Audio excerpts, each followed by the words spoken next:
नमस्ते दोस्तों, मेरे चैनल गेट नॉलेज में आपका स्वागत है।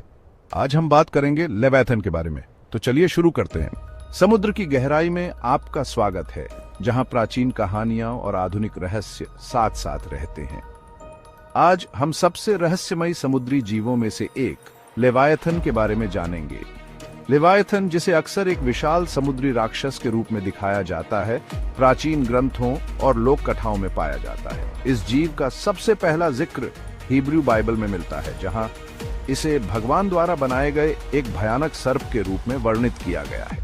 कुछ विद्वानों का मानना है कि लेवियाथन समुद्र की अराजकता का प्रतिनिधित्व करता है, एक ऐसी शक्ति जिसे समझने और नियंत्रित करने के लिए मानव जाति ने हमेशा संघर्ष किया है। हमारे साथ जुड़ें, क्योंकि हम लेवियाथन के मिथक और वास्तविकता का पता लगाना जारी रखते हैं और हाल ही में गहरे समुद्र में देखे गए दृश्यों की खोज करते हैं, जो साबित कर सकते हैं कि यह पौराणिक प्राणी सिर्फ लोक कथाओं से ज्यादा है। जैसे जैसे हम लेवियाथन की कहानी में आगे बढ़ते हैं, हम पाते हैं कि यह पौराणिक समुद्री जीव सिर्फ एक संस्कृति या धार्मिक ग्रंथ तक सीमित नहीं है।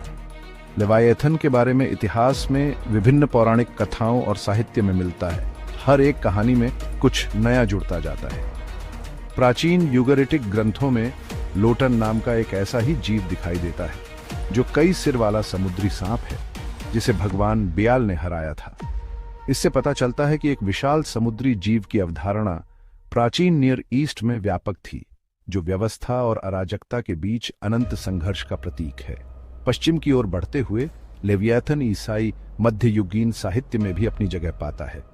डांटे के इन्फेर्नो में लेवियाथन को नर्क के गर्त के प्रतिनिधित्व के रूप में संदर्भित किया गया है, एक ऐसा जीव जो मानव पाप और निराशा की सबसे गहरी गहराई में छिपा है। आधुनिक समय में लेवियाथन को साहित्य और मीडिया के विभिन्न रूपों में ढाला गया है, हर्मन मेलविल के मोबी डिक से लेकर समकालीन फंतासी उपन्यासों तक। प्रत्येक रूपांतरण उस आदिम भय और आकर्षण का दोहन करता है जो मनुष्यों को समुद्र की अज्ञात गहराई से होता है। लोकप्रिय संस्कृति में भी लेवियाथन फिल्मों, वीडियो गेम और टीवी शो में दिखाई देता है, जिसे अक्सर एक विशाल भयानक समुद्री राक्षस के रूप में दर्शाया जाता है, जो नायकों को चुनौती देता है। कहानी कहने के विभिन्न रूपों में यह स्थायी उपस्थिति प्रकृति की रहस्यमय और बेकाबू ताकतों के प्रतीक के रूप में लेवियाथन की भूमिका पर प्रकाश डालती है। हमारे साथ जुड़े, क्योंकि अब हम मिथक और साहित्य से हाल ही में गहरे समुद्र में देखे गए दृश्यों के दायरे में प्रवेश करते हैं, जहां किंवदंती और वास्तविकता के बीच की रेखा आश्चर्यजनक रूप से धुंधली हो जाती है। जैसे जैसे हम रहस्यमय लेवियाथन की खोज जारी रखते हैं, आइए देखें कि कैसे इस पौराणिक समुद्री राक्षस ने कला और लोकप्रिय संस्कृति को प्रेरित किया है। प्राचीन नक्काशी से लेकर आधुनिक फिल्मों तक लेवियाथन के खतरनाक रूप ने कलाकारों और रचनाकारों की कल्पना को मोहित किया है। प्राचीन काल में लेवियाथन के चित्र विभिन्न प्रकार की कलाओं में मिल सकते हैं, जैसे मेसोपोटामिया के बेलनाकार मुहर और मध्य युगीन पांडुलिपियां। ये शुरुआती कलाकृतियां अक्सर लेवियाथन को एक विशाल सर्प जैसे जीव के रूप में चित्रित करती हैं, जो कुंडली मारे हुए और अराजकता फैलाने के लिए तैयार है। ऐसी छवियां केवल सजावटी नहीं थीं, वे अज्ञात और प्रकृति की बेकाबू ताकतों के शक्तिशाली प्रतीक के रूप में कार्य करती थीं। पुनर्जागरण के समय में लेवियाथन विलियम ब्लेक जैसे प्रसिद्ध कलाकारों के कार्यों में दिखाई देता है। ब्लेक के जॉब की पुस्तक के चित्र लेवियाथन को जीवंत करते हैं, इसकी विस्मयकारी और भयानक प्रकृति पर जोर देते हैं। नमस्ते दोस्तों, आज मैं पौराणिक कथाओं और वास्तविकता की गहराई में जा रहा हूं, प्रसिद्ध समुद्री दानव लेवियाथन के बारे में जानने के लिए। यह प्राणी केवल परियों की कहानियों की बात नहीं है, बाइबल और यहूदी लोक कथाओं में इसका विशेष महत्व है।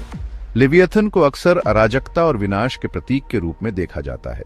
अय्यूब की पुस्तक अध्याय 48 में लेवियाथन को एक विशाल अदम्य समुद्री जानवर के रूप में वर्णित किया गया है।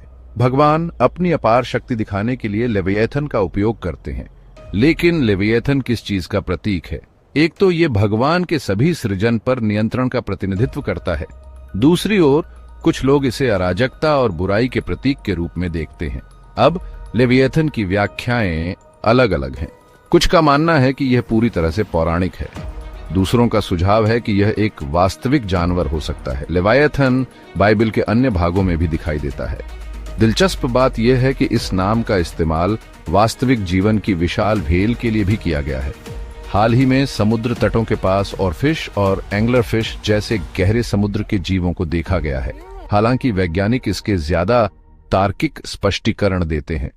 इन मछलियों के सतह पर आने के संभावित कारणों में पर्यावरणीय परिवर्तन शामिल हैं। कुछ का मानना है कि गहरे समुद्र की मछलियां भूकंपों को महसूस कर सकती हैं। तेज धाराओं या स्वास्थ्य समस्याओं के कारण भी मछलियां ऊपर आ सकती हैं, जबकि कुछ संस्कृतियां ओरफिश को आपदा के संकेत के रूप में देखती हैं। उथले पानी में उनकी असामान्य उपस्थिति गहरे समुद्र के पारिस्थितिक तंत्र में तनाव का संकेत दे सकती है। आइए कुछ हालिया देखे गए उदाहरणों पर नजर डालें।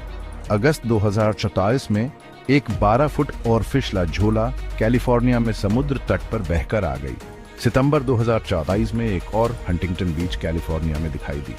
नवंबर 2024 में एक 10 फुट ऑरफिश एनकिनिटास कैलिफोर्निया में मिली थी और अभी पिछले फरवरी में एक मेक्सिको में देखी गई थी।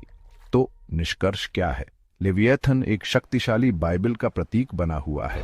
गहरे समुद्र के जीवों का हाल ही में सतह पर आना पौराणिक समुद्री राक्षसों के बजाय पर्यावरणीय कारकों के कारण होने की संभावना है। देखने के लिए धन्यवाद। अगर आपको पौराणिक कथाओं और वास्तविकता में यह गोता पसंद आया तो लाइक बटन दबाएं और ऐसे ही दिलचस्प कंटेंट के लिए सब्सक्राइब करें। अगली बार मिलते हैं।